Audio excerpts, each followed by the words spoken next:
रांची का पौष इलाका कहा जाने वाला पटेल चौक के समक्ष कल देर शाम गोलीकांड की घटना को अंजाम दिया गया।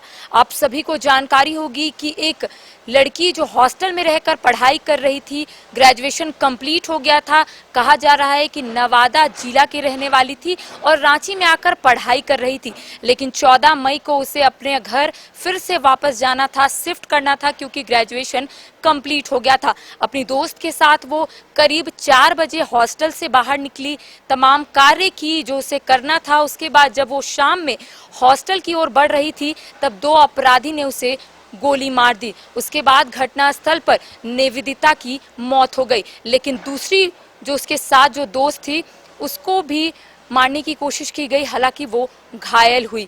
लेकिन ये तस्वीर हम आपको दिखाने की कोशिश करेंगे कि ये वही सड़क है जहां पर निवेदिता और उसकी जो दोस्त है वो यहाँ से सीधा अपने हॉस्टल के लिए रवाना हो रही थी, लेकिन 2 अपराधी उस रास्ते से यहाँ पर पहुँचता है और उसके बाद इस घटना को अंजाम देता है। निवेदिता की मौत हो गई, लेकिन उसके साथ जो उसकी दोस्त थी वो घायल हो गई है। हालांकि हॉस्टल वालों से जब हमने बात करने की कोशिश की तो हॉस्टल के जो ऑनर है उन्होंने स्पष्ट रूप से कहा कि फिलहाल लड़कियां बात नहीं कर सकती है, लड़कियां डरी हुई है, सहमी हुई है।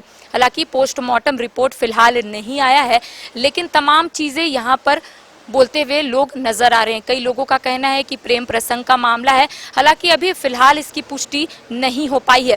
लेकिन ये तस्वीर आप देखकर अनुमान लगा सकते हैं कि ये जो सड़क है इसमें कोई भी आए और कोई भी जाए, किसी को कोई भी फर्क नहीं पड़ता है। ये रास्ता आपको कई सड़कें से जोड़ता है। एक तो आपको बीजेपी ले जाता है ये रास्ता, दूसरी ओर आपको ये रास्ता हरमू से कनेक्ट करता है। तो ये रास्ता देख सकते हैं कितना सकरा है। और ऊपर से 2 अपराधी जब यहाँ पर आते हैं तो शाम में कहा जा रहा है कि कोई भी लोग यहाँ पर मौजूद नहीं थे, शाम का समय, सब लोग अपने घर पे। लेकिन हमने एक शख्स से बात करने की कोशिश की। यहाँ पर एक फ्लैट है जिसमें वो ऐसा कह सकते हैं कि गार्ड के रूप में यहाँ पर कार्यरत है। उनसे जब हमने कई चीज़ों के बारे में जानने की कोशिश की कि आखिर क्या हुआ था यहाँ पर, क्या वो लड़की को कभी वो देखे थे, क्या वो लड़की इसी रास्ते का प्रयोग हमेशा करती थी, कब वो हॉस्टल आती थी, तमाम चीज़ें हमने उनसे पूछने की कोशिश की। हालांकि कई चीज़ें वो नहीं बता पाए, लेकिन उनसे ज़रूर जुड़ने की कोशिश करेंगे। लेकिन आपको एक बार हम अपने कैमरा सहयोगी से बोलेंगे कि आप एक बार यू टर्न करके दिखा दीजिए वो हॉस्टल, जिस हॉस्टल में वो लड़की रहती थी। यही वो रास्ता है, यही रास्ता का प्रयोग करती थी। आगे आपको रफ्तार मीडिया का आपको ऑफिस दिख रहा होगा, इसी ब्लैक गेट को वो खोलती थी, अंदर जाती थी। हालांकि हर एक हॉस्टल में टाइमिंग होता है और टाइमिंग के अनुसार वो देर शाम यहाँ से अपने हॉस्टल के लिए रवाना हो रही थी। अपने दोस्त के साथ वो मौजूद थी, लेकिन फिलहाल दोस्त अभी सामने नहीं आई है, घायल है। हालांकि ये तो कहने वाली बात नहीं होगी, आप लोगों को भी पता होगा कि जब गोली कांड की घटना को अंजाम दिया जाता है, उनके साथ जो रहते हैं वो भी घायल हो जाते हैं। और इसी प्रकार निवेदिता के साथ जो उसकी दोस्त थी, कह सकते हैं कि उसकी रूममेट भी हो सकती है, फिलहाल इसकी पुष्टि नहीं हो पाई है। लेकिन जैसे वो यहाँ से अपने कार्य के लिए शाम में बाहर गई, जो हॉस्टल में लड़कियां रहती है तमाम कार्य उन्हें खुद करना पड़ता है, राशन या फिर तमाम जो छोटे बड़े चीज़ जो घटते हैं वो खुद ही उनको लेना पड़ता है, जिस वजह से लड़कियां जो है वो शाम में ज़्यादा प्रेफर करती है बाहर जाना। दिन भर पढ़ाई करती है, दिन भर कॉलेज स्कूल और यही सबसे फंस जाती है। शाम में जब वो निकलती है तो सोचती है सारा काम करके ही हॉस्टल जाए। और वही प्रकार निवेदिता भी यही सोची होगी कि शाम में निकलते हैं, गर्मी का मौसम है, पूरे दिन तो धूप रहता है, शाम में थोड़ा मौसम अच्छा होगा, अपने दोस्त के साथ बाहर जाएंगे, तमाम कार्य करेंगे, उसके बाद शाम में कुछ खाकर हॉस्टल चले जाएंगे। यही हुआ होगा। फिलहाल इसकी पुष्टि नहीं हो पाई है कि आखिर किस कार्य से वो बाहर गई थी, लेकिन इतना ज़रूर पता चला है 14 मई को ये वही हॉस्टल छोड़ने वाली थी और नवादा शिफ्ट होने वाली थी फर्दर स्टडीज़ के लिए। अब वो कहाँ जाने वाली थी फिलहाल परिवार वाले ने कुछ नहीं कहा है। हमारे साथ फ्लैट के गार्ड कह सकते हैं जो यहाँ पर कार्यरत है, हम इनसे बात करेंगे, क्योंकि इसका जो डिस्टेंस आप देख सकते हैं एकदम डिस्टेंस नहीं है। ये फ्लैट और जहाँ पर उस घटना को अंजाम दिया गया वो आप देख सकते हैं वहाँ पर है।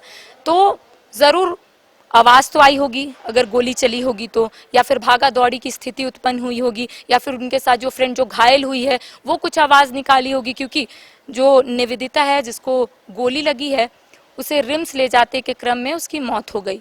तमाम अभी जो गुत्थी है वो सुलझी नहीं है कि आखिर ये घटना को अंजाम क्यों दिया गया, वो दो अपराधी कौन थे, क्या सोचकर आए थे, निवेदिता पर हमला क्यों किए, तमाम सवाल फिलहाल सवाल है।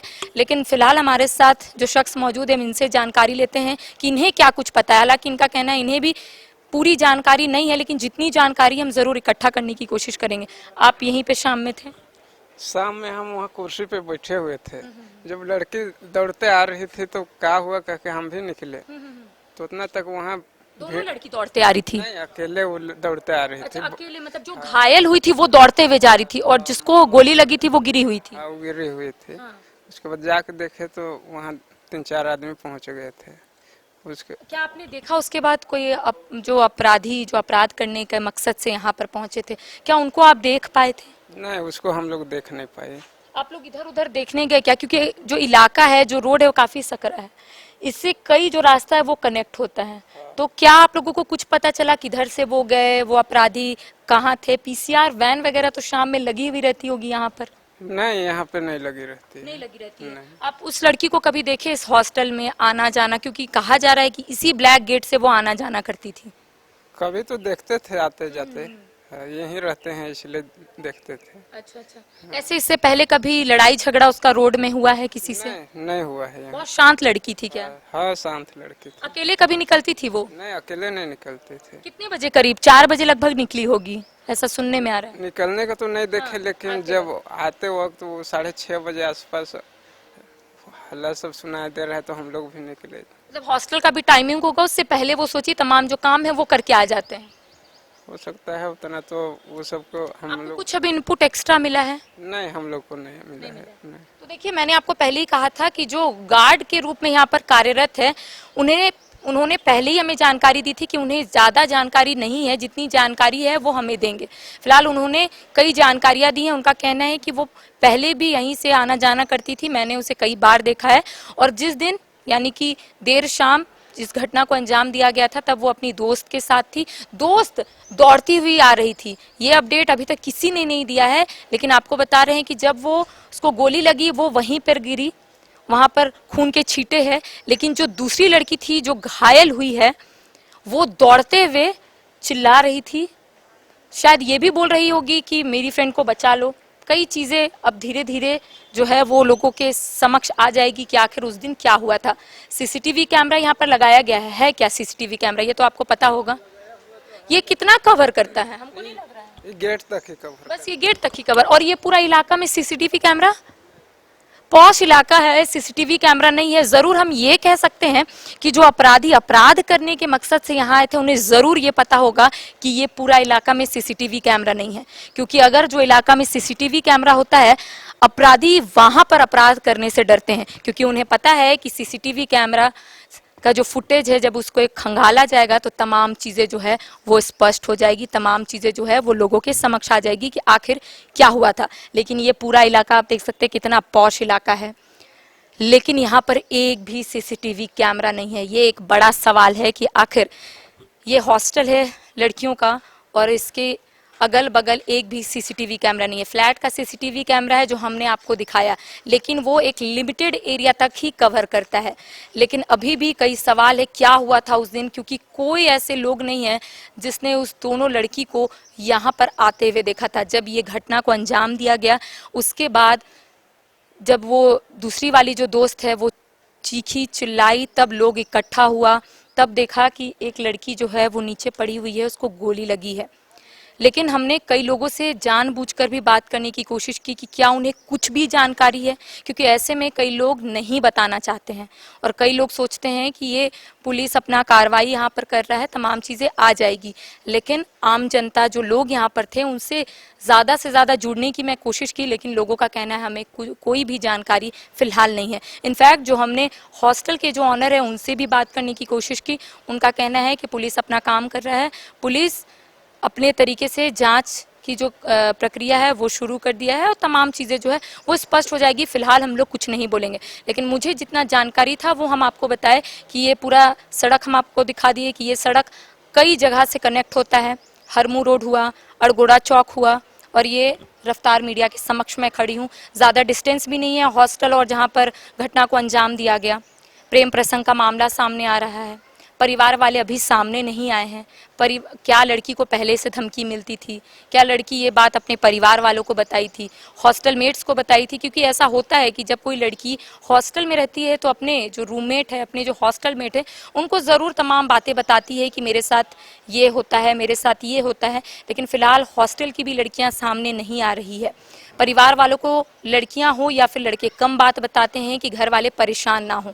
और इसी प्रकार निवेदिता भी सोची होगी कि अपने घर वालों को नहीं बताते हैं, पहले हॉस्टल मेट्स को बताते हैं। और ये भी हो सकता है कि निवेदिता अपने घर वालों को भी बताई होगी। तो अब जब परिवार वाले सामने आएंगे, तमाम चीज़ों को बताएंगे, तब ये स्पष्ट हो जाएगा कि आखिर जो अपराधी है वो अपराध करने के मकसद से यहाँ पर आए थे या फिर पहले से ही उन्हें धमकी मिल रही थी। निवेदिता किसी चीज़ को लेकर ना बोल रही होगी, किसी चीज़ को लेकर वो अपनी हामी नहीं भर रही होगी, इसलिए इन तमाम घटना को अंजाम दिया गया।